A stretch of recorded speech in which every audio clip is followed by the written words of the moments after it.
All right, so before you start considering yourself as a Walmart greeter as a way to fill in your days, let's take a look at some other things that you might be able to do to go ahead and relieve some of that boredom. So one thing you can do is look for people who have interests the same as you do. And how do you do that? You can do that through Facebook, and you can look for clubs and different groups in your area that you can, interface with, and hopefully, build some synergies and have some fun with some other people doing things that you like to do that are like-minded like you are. So some other things you can do, you can look around your house for projects around your house that might up the curb appeal and, make you feel better about it. Maybe some indoor projects, little things like just kind of redecorating your bathroom. Outside, put shutters on your windows with maybe some window boxes and some plants. Things like that that are going to make you feel better about your home and maybe even raise the value of your home a little bit. You can go ahead and look at your local community college and see if they offer courses in photography, woodworking, things like that. Learn new skills. That's something, I've always said I'm a lifelong learner and I love to learn new things. And that's something that you maybe can do through your local community college. If you're like me, there are a lot of local attractions, and I shouldn't say attractions, but a lot of local knowledge that I really haven't soaked in. Just different historical venues and things like that you can take some inexpensive short trips and go ahead and learn more about your local history in the area that you're from. And, it's not very expensive to take a day trip and just go out and do some exploring. Other things you can do while you're exploring is bird watching or some sort of photography.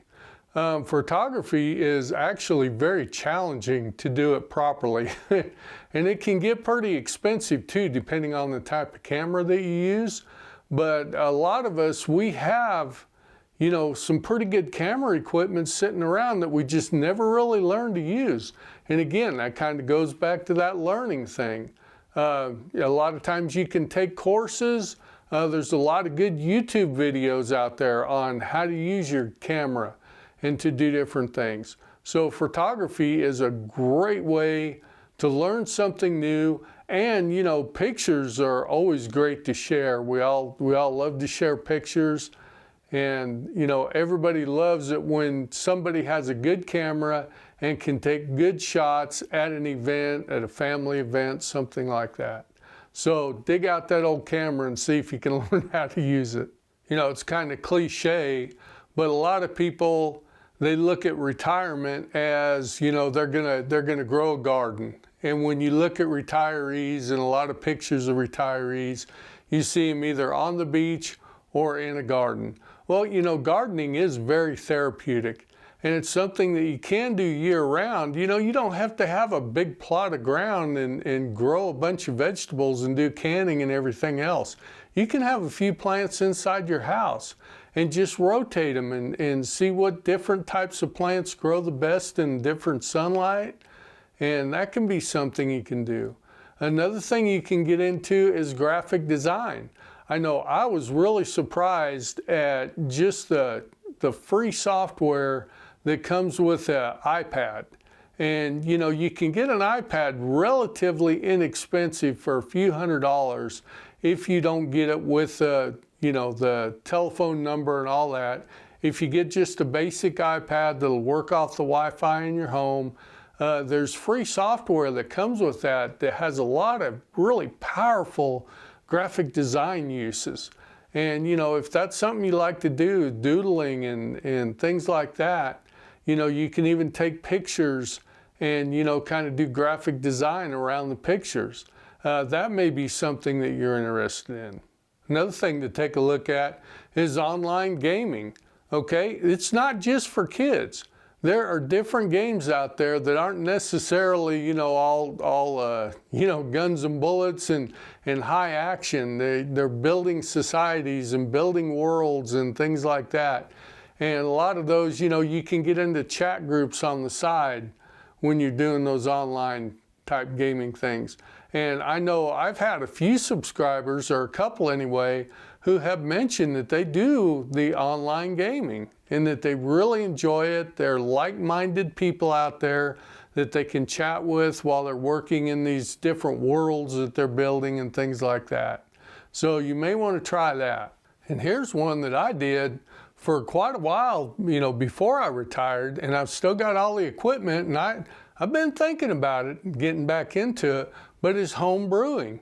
Home brewing is a lot of fun, and it's about as expensive as how much you want to put into it, because you can get the small little kits that don't cost very much, and you can start brewing there, or you can do like I did, and I've got a ton of equipment, and I'm kind of debating on, well, should I sell it or start brewing again? But I'm thinking about trying to find a local brew club. There used to be one around here, and see if I can get back into that, because having different beers and wines and things like that you can share with people, friends and family, that's always a lot of fun, when you bring your own beer and everybody gets to taste it. So home brewing can be another thing that you can look into.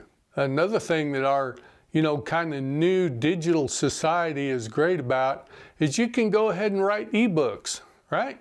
If you got something that you've always wanted to write about, you can go ahead and write it and publish it, and it costs you very, very little to do self-publishing. And there are even publishing houses out there that will help you self-publish for a certain price. My son actually does a lot of editing for people with their books and things like that to try to get them self-published. It may not be something that ever sells much, but a lot of us we got that story that we want to tell. And that might be a way you can do it, is go ahead and write an ebook. And of course, the last one is just to help out friends and family. Now that you're retired and you don't have something going on in the middle of the day, and you know that your son or your daughter or your friend is struggling to get errands done, or to get something done around the house, you can go ahead and help them. You can run those errands for them. You can offer to do some babysitting on days that they need it. There's a lot of different things that you can do to really help people out and make their lives better, and that's going to make you feel better about yourself. So I hope you've gotten something out of this video, and if you have, I'd appreciate it if you reach down, hit that like button, and watch this video next.